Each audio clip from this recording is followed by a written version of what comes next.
함께 나누실 말씀 에스더 5장 1절부터 14절까지 말씀입니다. 한 절씩 교독하도록 하겠습니다. 제3일에 에스더는 왕비의 예복으로 차려입고 왕궁 앞에 있는 왕궁 안뜰에 섰습니다. 왕은 왕궁 입구의 반대편에 있는 왕좌에 앉아 있었습니다. 왕이 에스더 왕비가 뜰에 서 있는 것을 보고 기뻐하며 손에 있던 금으로 된 귤을 내밀었습니다. 그러자 에스더가 다가와 그 귤 끝을 앉았습니다. 왕이 물었습니다. 에스더 왕비, 무슨 일이요? 무슨 할 말이 있어? 내가 이 나라의 반이라도 떼어서 당신에게 주겠소. 에스더가 대답했습니다. 제가 오늘 왕을 위해 잔치를 준비했으니 왕께서 허락하신다면 하만과 함께 오셨으면 합니다.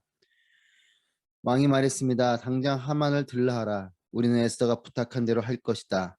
그래야 왕과 하만이 에스더가 준비한 잔치에 참석했습니다. 왕은 그들과 포도주를 마시면서 에스더에게 다시 물었습니다. 이제 당신의 소원이 무엇이요? 내가 들어주겠소. 뭘 해주면 좋겠소? 내가 이 나라의 반이라도 떼어서 당신에게 주겠소. 에스더가 대답했습니다. 제 소원, 제가 부탁드릴 것은 이것입니다. 제가 왕께 은혜를 입고 왕께서 제 소원을 이루어주시고 제 부탁을 들어주시기를 좋게 여기시면 제가 잔치를 준비하겠으니 왕께서는 하만과 함께 와주십시오. 내일 제가 왕의 말씀대로 하겠습니다. 하만은 그날 기쁘고 기분이 좋아 밖으로 나갔습니다. 그러나 왕의 문 앞에 있는 모르드게가 눈에 들어왔습니다. 그런데 모르드게는 하만을 보고 일어서지도 않았고 두려운 기색도 없었습니다. 하만은 모르드게를 보고 화가 끌어올랐습니다. 그러나 하만은 꾹 참고 집으로 돌아갔습니다. 자기 친구들과 아내 세레스를 부른 하만은 많은 재산과 많은 아들들에게 대해서와 왕이 자기를 얼마나 존중해 주는지 다른 귀족들이나 대신들보다 얼마나 높은 위치에 있는지 자랑했습니다. 그리고 덧붙였습니다. 근데 그가 다가 아니야. 에스더 왕비께서 준비한 잔치에 왕과 동반으로 초대되는 사람이 나 말고 더 있겠어. 그리고 왕비께서 내일도 왕과 함께 오라고 초대하셨어. 하지만 저 유다 사람 모르드게가 왕의 문 앞에 앉아 있는 한 이 모든 것들도 만족스럽지가 않아. 그 아내 세레스와 그의 모든 친구들이 그에게 말했습니다. 50규빗 높이로 나무를 세우고 아침 왕께 모르드게를 거기에 매달리자고 하십시오. 그러고 나서 왕과 함께 저녁 식사를 들러가시면 얼마나 즐겁겠습니까? 하만은 이 제안을 좋게 받아들이고 나무를 세우게 했습니다. 아멘. 오늘도 우리와 함께 하시는 하나님의 놀라운 은혜를 찬양하며 또 주님께 영광 올려드립니다. 하나님의 사람은 기도만 하지 않습니다. 기도와 함께 결단을 하고 또 결단에 따른 행동을 하는 사람이 하나님의 사람입니다. 야고보 사도의 선포를 기억합니다. 행함이 없는 믿음은 죽은 믿음이다. 그러니까 믿음으로 기도했다면 그리고 그 기도에 따른 그 믿음대로 행하는 것이 필요한 것이죠. 에스더는 3일 밤낮 금식하며 기도하였습니다. 그리고 기도로 끝나지 않습니다. 기도한 후에 왕 앞으로 나아가게 됩니다. 1절 말씀에 제3일에 에스더는 왕비의 예복을 차려입고 왕궁 앞에 있는 왕궁 안뜰에 섰습니다. 왕은 왕궁 입구의 반대편에 있는 왕좌에 앉아 있었습니다. 제3일은 밤낮으로 금식한 3일이 지난 날입니다.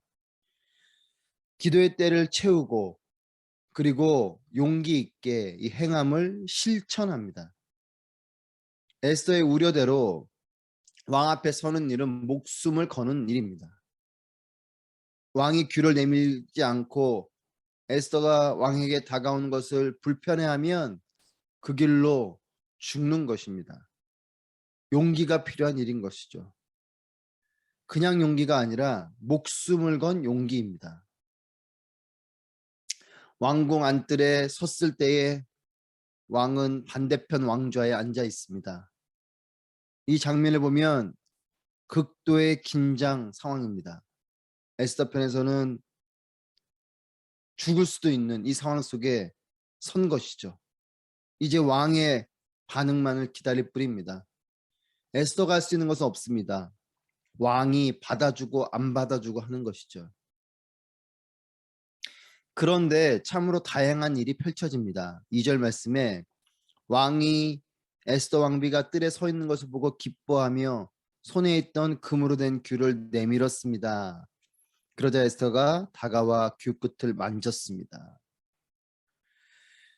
다행히도 왕이 에스더를 기뻐합니다. 그러면서 귤을 기꺼이 내밀어서 자기 곁으로 오게 해줍니다.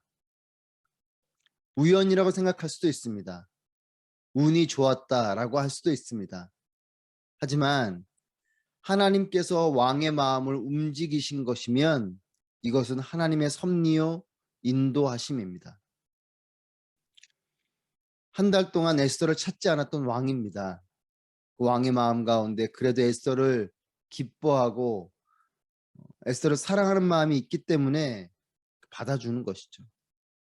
정황상으로는 상황적으로는 에스더를 왕이 기뻐하는가 확신할 수 없었습니다. 하나님께서 왕의 마음 가운데 에스더를 받아줄 수 있는 마음을 주셨는지 모릅니다. 우리는 하나님의 일하심을 다 알 수 없습니다. 이와 같이 하나님이 도우시는 극적인 일들이 있음을 우리는 기억합니다. 여러분 우리의 삶에도 우리가 다 알 수 없습니다.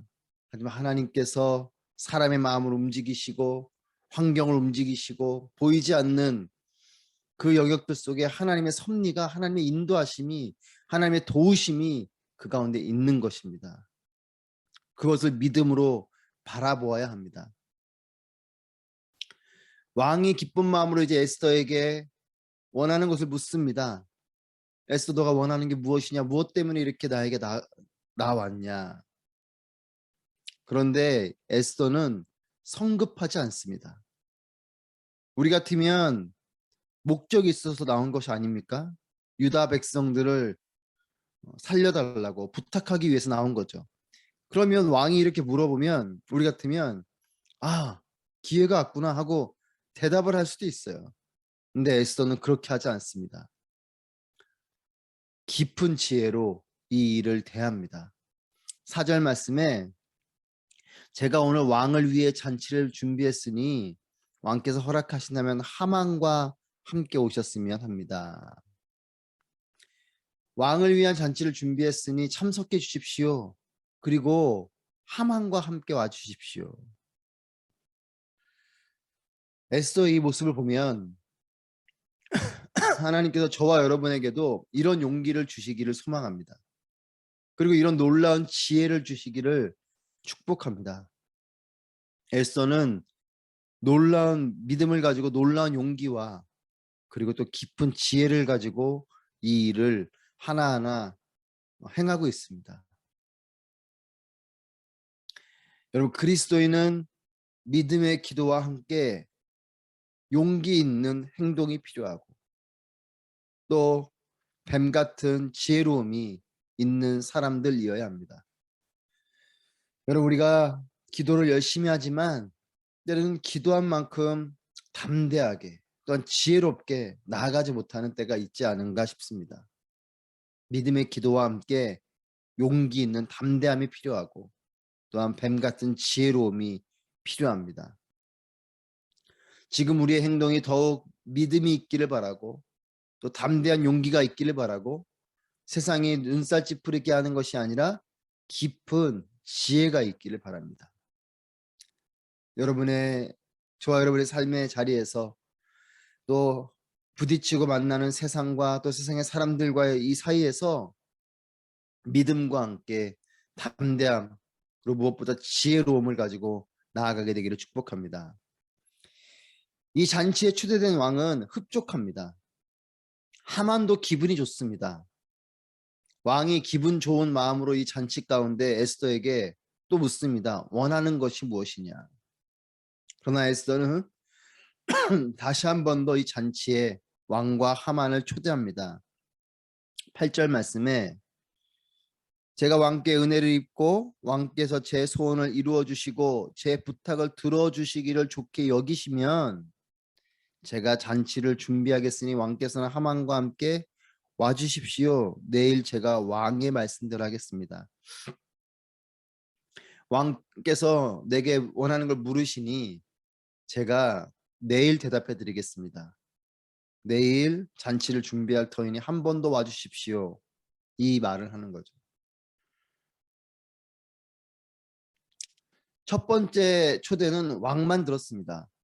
아마 하만은 왕을 통해서 이 초대를 들었겠죠. 하지만 이 두 번째 에스더의 초대는 그 자리에 지금 하만이 있습니다.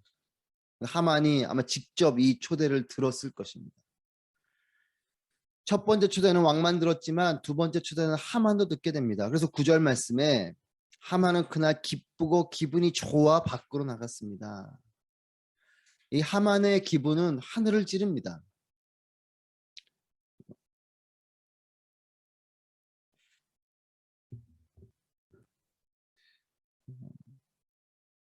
(12절) 말씀 보면 왕뿐 아니라 왕비까지 자신의 편이라고 생각하니까 세상을 다 얻은 듯한 마음인 거죠. 그럼에도 하만의 마음 한구석은 계속 불편합니다. 모르드게 때문입니다. 이유는 자신을 인정하지 않고 절하지 않기 때문에 그렇습니다. 하늘을 찌를 마음, 기쁜 마음, 그리고 왕뿐만 아니라 왕비까지 자신의 편이라고 생각이 드는 세상을 다 얻은 마음입니다.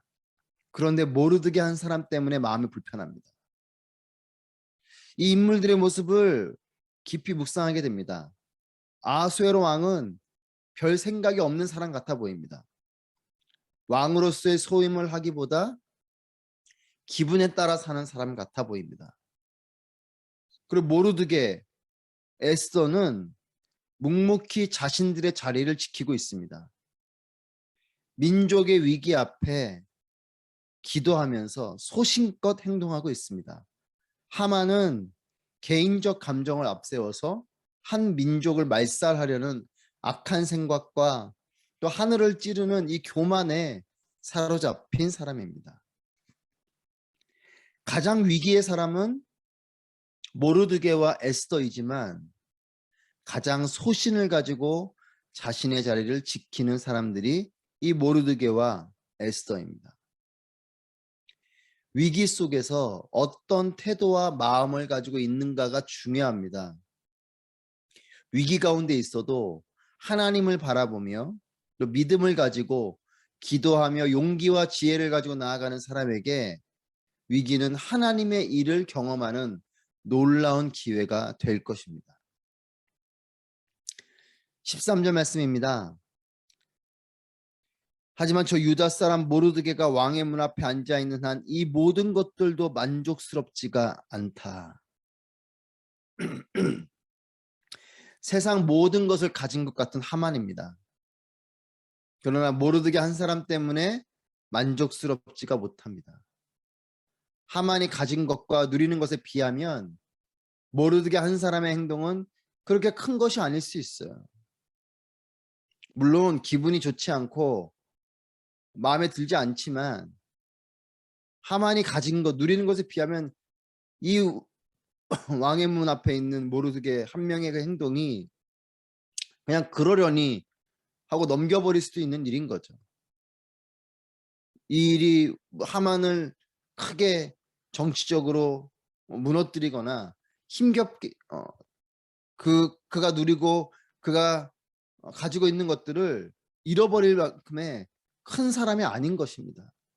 하지만 이 한 사람에 대한 마음, 이 감정 때문에 큰 기쁨과 가지고 있는 그 수많은 것들이 있음에도 만족이 안 되는, 여러분 이것이 연약한 인간의 모습인 거죠. 하만이 그릇이 큰 리더라면 모르드게의 행동을 넘길 수도 있을 것입니다. 오히려 그를 불러서 관계를 풀 수도 있을 것이에요. 하지만 하만의 이 좁은 마음은 작은 한 사람의 행동으로 만족을 잃고 또 한 민족의 원망을 사는 일을 하게 됩니다. 이런 옹졸한 리더의 귀에 들리는 말을 보면 하만의 마음의 크기를 알게 됩니다. 14절 말씀입니다.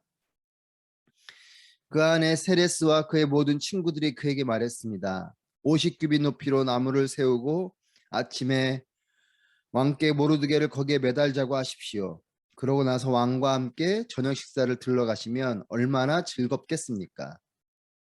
하만은 이 제안을 좋게 받아들이고 나무를 세우겠습니다. 14절에 이 제안을 좋게 받아들였다.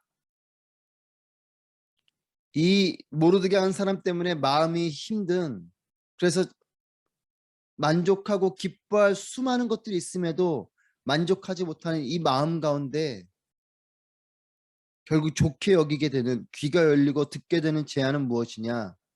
모르드게를 나무에 매다는 일인 거죠. 그릇이 큰 리더는 대의적인 일에 귀를 기울입니다. 비전의 소리, 나라를 살리는 일, 이와 같은 대의적인 일에 귀를 여는 사람이죠. 왕과 왕비와 함께하는 이 귀한 자리에 나아가면서 좋다고 무릎을 치는 일이 겨우 한 사람 모르드게를 나무에 다는 일, 이 일을 좋게 받아들이고 흡족해 하는, 이것이 하만의 그릇인 거죠. 이제 뒤에 확인하게 될 일이지만 결국 이렇게 세운 나무에 하만 자신이 달리게 됩니다. 여러분, 인류의 역사 속에, 권력의 이 틈 속에 역사하시는 하나님의 보이지 않는 손길이 있음을 기억하시길 바랍니다. 하만은 모를 것이에요. 자기가 지금 세운 이 50규빗의 높이의 나무에 자신이 달릴 것이라고 아마 상상조차도 못했을 것입니다. 하나님의 보이지 않는 손길이 있습니다. 여러분, 인류의 역사 속에는 또 권력의 이런 틈 속에, 이 모든 상황 속에 역사하시는, 비록 여기는 하나님이 하셨습니다 이렇게 기록되어지진 않지만 하나님의 보이지 않는 손길이 이 가운데 있음을 우리는 기억해야 됩니다. 우리의 삶에도 마찬가지입니다. 보이지 않지만 하나님의 손길이, 하나님의 섭리가 있는 것이죠. 우리가 예측하지 못한, 예상할 수 없는 그 일이 하나님의 손길 아래서 이루어지고 펼쳐지는 것입니다. 이 땅의 리더들이 하나님께 눈과 귀가 열리게 되기를 바랍니다. 내 곁에서 아부하는 자의 소리가 아닌 하나님의 음성을 듣게 되기를 바랍니다. 하만은 자신의 마음 가운데 헛된 마음을 품고 있으니 참 의미로 헛된 소리에 귀를 기울이게 되는 거죠. 자신의 곁에서 아부하는 사람, 자기가 듣고 싶은 말을 해주는 사람, 이런 사람들을 곁에 둔 그런 리더가 아니라 하나님의 음성을 듣는, 정말 들어야 될 소리를 듣고 정말 품어야 될 마음을 품는 그런 리더가 중요한 것입니다. 저는 우리가 그와 같은 또 리더가 되기를 바랍니다. 내가 원하는 소리, 내가 듣고 싶은 말을 하는 사람들만 내 주변에 가득한 것이 아니라 정말 내가 들어야 할 말을 해주는 사람, 무엇보다 하나님의 음성을 듣는 그런 우리가 되길 바랍니다. 여러분, 기도가 우선입니다. 믿음으로 기도해야 합니다. 때를 정하고 뜻을 정하여서 기도해야 합니다. 그리고 기도했다면 기도한 대로 행해야 합니다. 진정한 믿음의 사람, 기도의 사람은 믿은 대로, 기도한 대로 행하게 될 것입니다. 여러분, 기도하면 용기가 생깁니다. 기도하면 지혜가 생깁니다. 에스더처럼 용기 있게 왕 앞으로 나아가고 또 왕 앞에서 지혜롭게 행동하게 되는 것처럼 우리 역시도 기도하면 용기가 임하고 지혜가 생기는 것이에요. 성령을 통한 영적 능력이 임하기 때문에 그렇습니다. 영적인 능력이 임하면 믿음이 생기고 용기가 생기고 또 세상이 생각할 수 없는 놀라운 지혜가 우리 가운데 임하게 됩니다. 기도의 사람은 하나님의 뜻을 마음에 품게 되고 또 헛된 소리와 하나님의 음성을 구분하고 하나님의 음성을 듣게 될 것입니다. 기도하는 리더들이 많아지기를 소망합니다. 나라와 민족 위에도, 교회 공동체 속에도, 가정 공동체 위에도 모든 리더들이 기도의 사람이 되길 바라고 또한 내가 그런 기도의 사람이 되기를 소망합니다. 기도의 사람을 통해서 하나님이 역사하실 것입니다. 우리가 알 수 없는 방법, 우리의 수와 차원을 넘는 하나님의 일이 기도하는 저와 여러분을 통해서 임하게 될 것입니다. 역사의 주인이 되시고 또 우리의 삶의 주인이 되신 하나님을 찬양합니다. 기도하겠습니다. 오늘 말씀을 통하여 기도하실 때에 하나님, 기도가 우선되는 그런 삶이 되게 하여 주시옵소서. 기도한 대로 믿고 기도한 대로 행하는 용기 있는 사람, 지혜로운 사람이 되게 하여 주시옵소서. 나라와 민족, 또 교회, 가정, 일터 등 내가 속한 모든 공동체의 리더십이 기도의 사람들로 채워지게 하셔서 내가 기도하는 리더가 되게 하시고 또 우리의 생각을 뛰어넘는 하나님의 일을 경험하는 그런 은혜가 있게 하여 주시옵소서. 함께 말씀을 통하여서 기도하도록 하겠습니다. 기도합니다.